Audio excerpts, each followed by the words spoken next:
সেদিন রাস্তায় নেমেছিল দেশের সাধারণ ছাত্রছাত্রীরা। তাদের হাতে কোনো অস্ত্র ছিল না কোনো হিংসার পরিকল্পনা। তাদের একমাত্র দাবি ছিল তাদের ন্যায্য অধিকার নিয়ে শান্তিপূর্ণভাবে পদযাত্রা করা। কিন্তু সেই শান্তিপূর্ণ পদযাত্রাকে যেভাবে থামিয়ে দেওয়ার চেষ্টা করা হয়েছিল, সেটা কোনো সাধারণ পুলিশি ব্যবস্থা ছিল না। প্রত্যক্ষদর্শীদের বর্ণনা এবং এখন সামনে আসা তথ্য অনুযায়ী এটি ছিল একটা সুপরিকল্পিত, নিখুঁতভাবে সাজানো এবং ভয়াবহ পরিকল্পনার একটা বাস্তবায়ন। এই পরিকল্পনার জটিলতা এতটাই গভীর যে যত দিন যাচ্ছে এর একটি একটি করে নতুন স্তর উন্মোচিত হচ্ছে।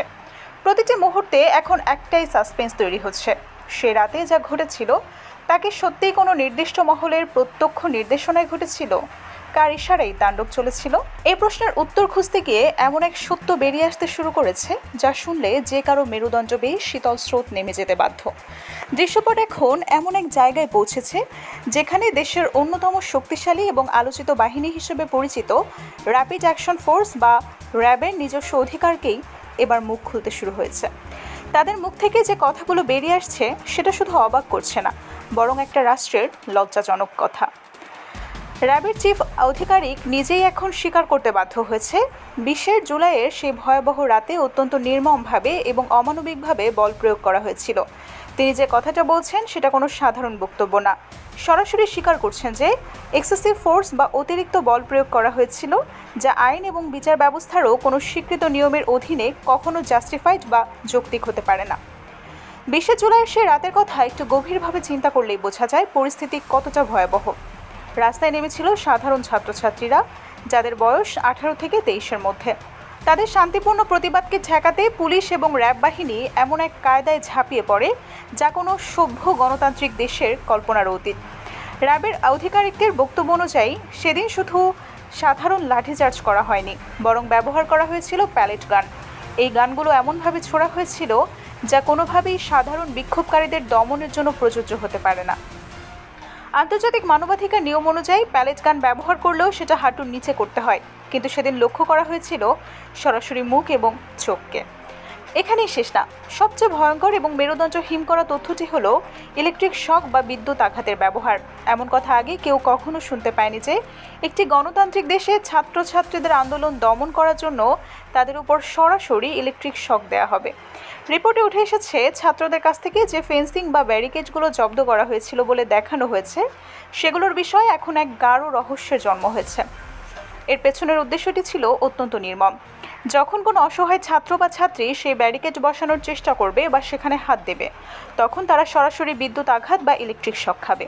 এমনকি তারা যেন সেই ব্যারিকেড উপড়ে ফেলে সামনে এগোতে না পারে, সেজন্যই নাকি এই জঘন্য প্রযুক্তি ব্যবহার করা হয়েছিল।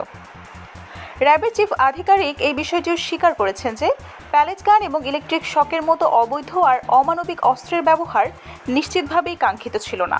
তাদের রিপোর্টে সরাসরি লেখা আছে যে এই ধরনের ফোর্স বা বল প্রয়োগ কোনোভাবেই জাস্টিফাইড না। আইন অনুযায়ী যে কোনো ধরনের বল প্রয়োগ হওয়া উচিত একটি গ্রেডেড ম্যানার বা স্তরভিত্তিক পদ্ধতিতে, যেটা সম্পূর্ণভাবে পরিস্থিতির সাথে সামঞ্জস্য রাখবে। কিন্তু সে রাতে এরকম কিছুই হয়নি। এখানেই সবচেয়ে বড় প্রশ্ন, শুধু একটি চিফ ইন্সপেক্টর বা সাধারণ আধিকারিক নিজের বুদ্ধিতে এই ধরনের ভয়াবহ সিদ্ধান্ত নিতে পারে না। প্যালেট গান এবং ইলেকট্রিফাইড ব্যারিকেড ব্যবহারের মতো সিদ্ধান্ত কোনো থানা লেভেলে নেওয়া সম্ভব না। তাহলে নির্দেশ কে দিয়েছে?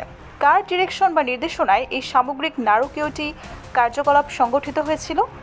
এই প্রশ্নটি এখন আর কোনো সাধারণ প্রশ্ন না, একটি জ্বলন্ত রাজনৈতিক ইস্যু হিসেবে দেশের সংসদে প্রবেশ করতে চলেছে। তার এই চিঠির অন্তর্নিহিত অর্থ খুবই গভীর।